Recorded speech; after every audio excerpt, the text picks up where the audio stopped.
Hi, welcome to my channel. Today I'm going to be sharing this pile of books with you.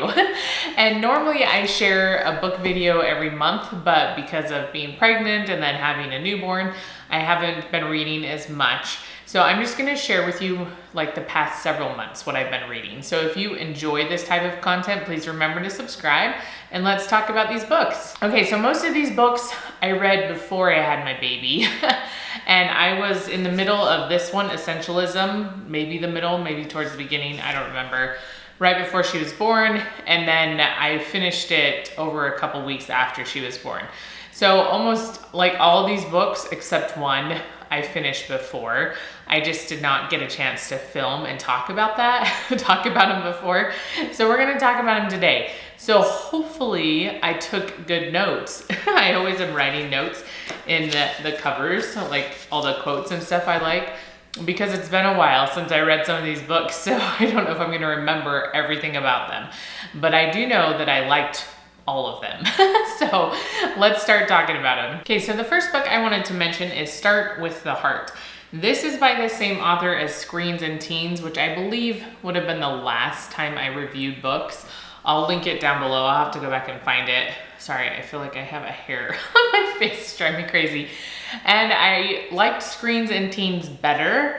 And I don't remember exactly why. I just remember feeling, I think they're kind of similar books. And so some of it might be a little repetitive, but I just felt like Screens and Teens I related a little bit better to, even though I don't have teenagers. But again, I think it was just the fact that it's the same author. So some of the points that are touched on in Screens and Teens are also touched on here, but relating more to just all children in all situations instead of specifically to teenagers. But I think they're both great, and they're actually pretty quick reads. As you can see, they're pretty small, and then the words are bigger. Something I do like about the end of these books, like the end of each chapter, is it gives you things to do, because I feel like sometimes it can be overwhelming in a parenting book or human development book or a self-help book or whatever it is, that you just have this whole chapter and you're like, oh my goodness, this was a lot of information, or it's just hard to kind of comprehend and know what you're supposed to learn from it. So when they put things to do at the end, that really helps, because then I can go, okay, this is the action I can take from what I just learned. And so I think that's very helpful. So just on this top part, I feel like this kind of sums up the book. How to motivate your kids to be compassionate, responsible, and brave, even when you're not around, which I think is very important. You know, I wouldn't say it's easier for kids to be those things when you are around, but it is easier in some ways for them to behave properly when they know that their parents are watching them and they know adults are watching them, than when they're just around their peers. And they're still gonna make mistakes. They're still kids, okay? They still need parents. But I think these things are important. So obviously I'm not gonna go through all these. I have a bazillion like quotes and notes at the end. There's so many good points in here. But one of the things that I did really like, it does talk a lot about grit, and there is a line between when it is needful to keep going and when you throw in the towel, right? When something just needs to be done. And so it's kind of hard sometimes to discern that line. And you know, it's up to all of us to kind of figure out where that is. But I just love this simple little statement: when the going gets tough, keep going. And I think that's true in a lot of things in life. And our kids need to know that. Like, life is gonna be hard for them, and they need to know it was hard for us. It still is hard for us. And so when life gets tough, instead of giving up or trying to find a different path that you think is gonna be easier, just keep going. And maybe it will get a little bit easier if you keep going. But even if it doesn't, I feel like you're gonna learn so much more. You're gonna find so much joy in that. And kids miss out on a lot when we take that from them. When we're like, oh, it looks like this is too hard for you, so I'm just gonna take it away. Kids can do really, really hard things. And I see this in my oldest all the time, who is autistic, that he can be pushed to do hard things. Obviously his boundaries and his ability to handle certain things is different than the rest of my kids. You know, it's different than for all of us. And we recognize those things in him, but he also can be pushed a lot to do really great things that you wouldn't think he could do because he has this label. And so I think it's important to teach our kids to keep going, to be resilient. And then something else I thought was really good that I remember learning about. My major is in human development in my bachelor's degree. And so I remember learning about this in college, about the importance of focusing on effort and not just like, oh, you're so smart and that's why you got this grade. Like, obviously that's important, but a big part of us doing well and wanting to do better and continuing to work hard is when we are complimented, or I can't think of the right word, but told our effort, complimented about our effort towards something, and not that, oh, you're just so smart, because what happens when we aren't smart enough anymore? When it actually requires work, and we don't know how to do that because we just been told our whole lives that, oh, you're just so smart and you don't have to do anything. So one of the examples in here is, earn and get. So being careful with the usage of those terms. So like a kid, look, mom, I earned a 96% instead of, look, mom, I got a 96%. So again, recognizing they put in a lot of work for that grade and it's important to them, instead of just like, this is what I got, like, ta-da, or I'm just so smart, I can just go in and get this kind of grade. And so focusing on rewarding that effort instead of just saying like, you are so smart, or you are just natural at this. Those terms aren't necessarily bad, but they can become complicated in a kid's mind. And it stops them from putting forth effort or recognizing that when things start getting hard, like maybe when basketball starts to not be natural to them anymore, they actually have to practice. They have to put in the work. And so if they learn how to do that from the beginning, it won't be so hard once they hit that wall of where their ability stops. So something else in that same chapter was, when should I get my child a phone? And the response of Kathy right here is, when they need a phone, which I think is so important. So many kids have phones nowadays, and sometimes we would say, yes, they need it, but I think a lot of times they don't really need it. So it says, if your children whine and try to manipulate you into giving them what they want, giving them, wow, I don't even know what this says. Let's start over again. If your child whine and try to manipulate you into giving them what they want. I think it's supposed to say what. I think that's a typo. It's not me, it's the book. So if they try to manipulate you into giving them what they want, use the teachable moment. Talk with your kids about the difference between wanting something and needing something. So again, with a phone, it's not always something that they need. And I think that's important to point out to them. So going through all these different things right here about putting forth that effort, earning things, and putting forth that work, I think is a very important thing to teach children. So I really like this book. Again, I think Teens and Screens, they kind of overlap in some of the things they're teaching. And so do you need to read both? Maybe not, I'm not sure, but this is also just a great book that I can go back and reference specific chapters and look at that end part and be like, oh, I could focus on this, or this is something that we could do right now. So I really enjoyed that. Okay, the next book I wanted to mention is Good Inside, and I really liked this book. And again, another fairly quick read, like it has bigger words. I'm always a fan. Psychologically, bigger words just make it easier for me to read. And I really enjoyed this book. So the first part, like if you look at the table of contents right here, it has her principles as, I don't know if she's a therapist, I can't remember. And then the second part goes to specific behaviors, and she gives some different pointers and some different ideas about how you might be able to address those different behaviors. And again, I don't 100% agree with everything or think 100% that it would work with my kids in every situation, but I think that's the case for everyone. Not everything is going to work for everyone, but I really like her ideas. And something that I thought was cool right from the beginning. So the idea of this is that all of us are good inside. And sometimes that's really easy, like really, really easy to forget. Right now, my husband's out of town and I'm with all 6 kids, and it's really easy to forget that my kids are good inside. And so the question that she has to kind of think about or to ask yourself is, what is my most generous interpretation of what just happened? And that's hard. And I feel like parenting is more about teaching me how to be like a calm, patient parent than teaching my kids how to actually be able to survive in society. Because there's times where I'm just like, wow, I'm the one that needs these lessons, not them. Obviously they do too, but but it's just hard, thinking about the situation and be like, okay, what is the most generous interpretation of what's going on? How can we look at this? How can we take a step back?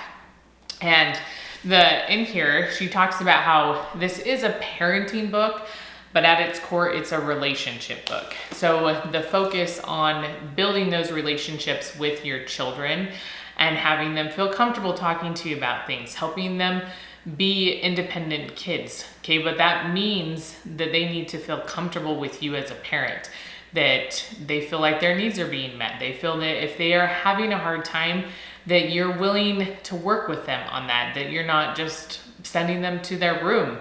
And I think it is this book. I've read so many parenting books recently, I don't even remember. But how sometimes sending kids to their room is really, really difficult, because then all those emotions now just went with them, okay? And they're not sure what to do with them. There's a lot of very crazy emotions inside of them, and nobody's helping them deal with them. So sometimes just having them sit with you, letting them know that you're there, even if they don't want to talk, and they might not want to talk, and they might not want to talk later in the day or for a week, about everything that's going on. But letting them continually know that you are there, that you're willing to talk with them and help them is very important. So again, establishing that relationship. And she goes through that. And then one of the things that I really liked, one of the quotes as I was flipping back through this and trying to refresh my memory, she said, I want my child to be able to cope with whatever the world throws her way. I want her to feel supported in distress when she's younger, so she can support herself when she's older. You are the architect of your child's resilience, and that is the ultimate gift you can give them. After all, successfully managing life's many challenges is a person's most reliable path to happiness, which I really love. I love the idea that challenges aren't a way for us to be sad in life. They're actually what brings us happiness and joy. Okay, they're what provide the most learning and growth. And so it's important for us to teach our kids to be resilient, especially when they're young. So as they get older, they understand it. They don't like it. None of us still like having challenges thrown at us and for life to be hard, but they're able to know how to better approach it because we gave them some tools to use. And so she goes through those tools. Like I said, she has an aggressive tantrums section, and she has strategies, based on ages of kids, especially young kids, if they're biting, things like that, what you can do. And those types of situations, obviously you're taking them away from that. You're like, I am not letting you bite this child, or this person, or I'm not letting you bite me. You make that very clear. And then you work with them from there, okay? So in those situations, you don't let them keep doing the behavior because it can be very dangerous or harmful to someone else. It has sibling rivalry in here. That's really hard for me. There's, I'm trying to think, building confidence, separation anxiety, there's struggles with sleep. So there's a lot, a good chunk of this book goes through specific behaviors. And so you can look at those behaviors oh, this is what we're struggling with. So you could read the whole book, or you could just look at those specific behaviors and get some information or glean some ideas from what she says. So I really enjoyed this book. It gave me a lot of new insights and things that I need to look back at so that I can have some more ideas of how to help some of my kids. Okay, so the next book I wanted to mention is Mothering by the Book. And this was a book that my friend who's in Texas who homeschools recommended. She said there's people in her nature schooling group that absolutely loved it. She hadn't read it yet, but I was like, I'm gonna jump on that and read it. And I loved it. It has a very different take on like homeschooling, on being a mom, or just being a parent in general. And so it's talking about reading books, reading aloud, and she goes through each chapter is a different book. So like this one's Overcome the Fear of Failure by Speaking Life, and the literature companion is Charlotte's Web. So then she goes through and she'll give some examples of what she even means by that topic, and then what you can learn from Charlotte's Web about that topic. And then at the end, it has more books that you could read, some to read aloud and some that would just be for you to read to yourself. You know, that's just for mom. And so I just really loved that. I love the idea of it. And I want to read more literature to my kids. We don't always get to read tons and tons, but especially if you do more like Charlotte Mason types of things, this might be something that you absolutely love as well. Something that I thought was interesting towards the end, I just wanted to share this quote. This is in the Overcome the Fear of Leading Through Forgiveness. And the endurance is the companion to this, which is Shackleton, who was stuck down in Antarctica. And I absolutely love his story. And so many of the stories she references in here, I'm like, I know that person, or I've read that. You know, she talks a little bit about Leonard Sachs, who has some books and does human development. She goes through Harriet Tubman and talks about her. Like, there's some really, really good books. Most of them I think that I knew, and some of them I had already read. But in this section, she has this quote, which again, it's going to be out of context because I only have so much time here to share with you, and everybody's gone and not listening to me anyways. But it says, when we offer acceptance without accountability and full autonomy for children whose brains aren't developed enough to understand the consequences of their actions, we stunt their growth and ultimately create an even more scary atmosphere for us and our children. And I absolutely love this. This is something Leonard Sachs talks about. Meg Meeker also talks about this in some of her books. And the importance of children are still children. Teenagers are still teenagers. They're still children. Okay, their brains are not fully developed. We give them these tools to use, tools that are found in this book and these other books I've mentioned, but then they go out there and they still do dumb things. We all do, but especially, you know, at that age, like, why do you keep doing this? I've told you so many times not to do this. We've talked about this so many times, and it's because they're kids and teenagers, and they forget. They get in situations that they're just overwhelmed, or they're by their peers as a teenager, and they're like, oh, okay, whatever, this is fine. I'm sure it's fine. And it's not necessarily because they're just being blatantly disobedient. It's because their brain isn't completely developed yet. So that's why it says, you know, not having them be accountable and then giving them just autonomy to do whatever they want is usually very, very harmful. Like, oh, I'm trying to let you be an adult. So you give them boundaries still, and you still help them. And if they are not home, I think Meg Meeker gave an example of a dad going to get his teenage daughter who didn't show up when she was supposed to. And that's a good parent, okay? It's not an overbearing parent. It's one that realizes that his teenager is still a child and her brain has not developed enough to always make the best choices. And so I really love that in this book. That was one of the quotes that really stuck out to me. But there's so many good things. Again, if you love literature and love reading, this has so many great ideas of books and themes in those books that you could share with your kids. So I would highly recommend checking it out. Okay, so the next book I wanted to mention is The Bodyguard by Catherine Center, and I actually have 2 other books by her that I read. And I read them on my Kindle. I think they were on Kindle Unlimited, so I didn't actually buy them. But we were reading this one for book club. I did not go to that book club because, again, I was super pregnant and just always so tired and stuff. So I didn't go. It's late at night and I just want to go to bed. But I really liked this one. It's a very clean written book, which I appreciate that. There is, I'm trying to remember all of them. So I read How to Walk Away, which I think was my favorite, and then Things You Save in a Fire. And again, for the most part, pretty clean. The language is the one that some of them have a lot of F words, which I really don't appreciate at all. And that makes me hesitant to recommend them. I enjoyed the stories, and a lot of them are stories that have a good character arc of overcoming some very difficult things, or learning to accept very difficult things. And yeah, so I really like that part of it. But some of the language, I'm just like, why? It's always annoying to me when people just put language in to put language in. And I can't remember which book it was. I feel like one of them has way worse than others. And it might be Things You Save in a Fire. That one's about firefighters, and one of the firefighters is a woman.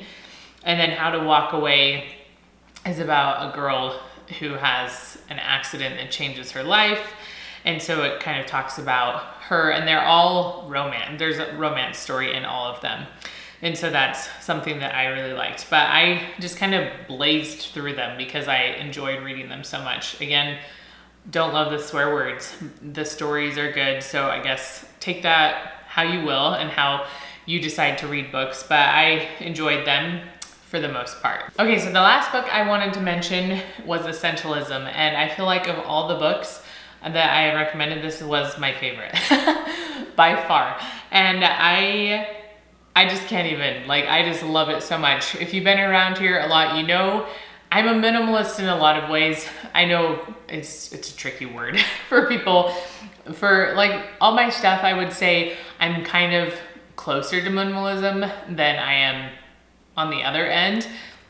I don't like lots of clutter or anything like that. I like to just keep what we need or what we might use, and that's it. With Homeschool, we have more stuff just because I have other kids that are going to be using things in the future, and we've already invested the money, so I've saved some of that. But with home decor, I try to just limit it to one bin for a season in my storage room, and that's it. I try to keep things fairly simple, but where I really see that I'm more of a minimalist or try to be an essentialist is in how I schedule our time. I do not like to be overscheduled, and I don't think it's good for us to be overscheduled. And I was just thinking just now how it's this one's at the very end and it's my favorite. I should put it at the beginning, because for whoever's still watching this, you guys are, you're the lucky ones. You're the saints that get the whole spiel on on everything. So I try to be very careful about how I schedule everything. I don't think it's necessary for my kids to be in tons of sports or be in tons of music and have every moment of their day dictated by someone. And it's good for them to be bored and to have to learn how to schedule their time and to pick through okay, you can only do one sport or one extracurricular. What's it gonna be? Type of a situation, and the money involved in that kind of stuff. So I immediately loved this book. Once I started reading it, I was like, oh my goodness, I love you so much. But I just wanted to show a few things because I could probably talk about this topic forever. But at the very beginning of his book, let me put these stickies over here so we can share that later. Now I just lost my other spot. He talks about energy and how we spend our energy. And he has this little picture right here that I really like. And so we can spend our energy on a lot of things, but get very little done, or we can focus more on just those essential, important things. And so a lot of us look like this. Most of the time we have tons of little things going all sorts of directions, never really accomplishing much or never getting much meaning out of it because it's just so busy all the time. Or you get this part where your energy is more focused on just a few things and you do them well and you try to make sure that they have the most meaning in your life. And I loved this quote. There's a whole quote to go along with that, but I won't read it. Sorry, my phone just beeped at us. But it says, the way of the essentialist means living by design, not by default. And so making sure we're not just doing things just to do them or because other people are doing them. Okay, we've created a life that works for us, that is catered to our strengths, that is really focused on what is important to us. And I think if we took a minute to look at our lives, we'd be like, oh, why do I do this? Oh, probably because someone else said to do it. Do I even like this? Probably not. You know, there's a lot of things that are like that. Or we might have to just cut things out because we just can't do them. We might like a bunch of things, but we really have to narrow down what is the most important to us. And so that's kind of the whole point of this book, and what it looks like to be an essentialist, and then how you can do that. Something that I thought was cool at the end, routines.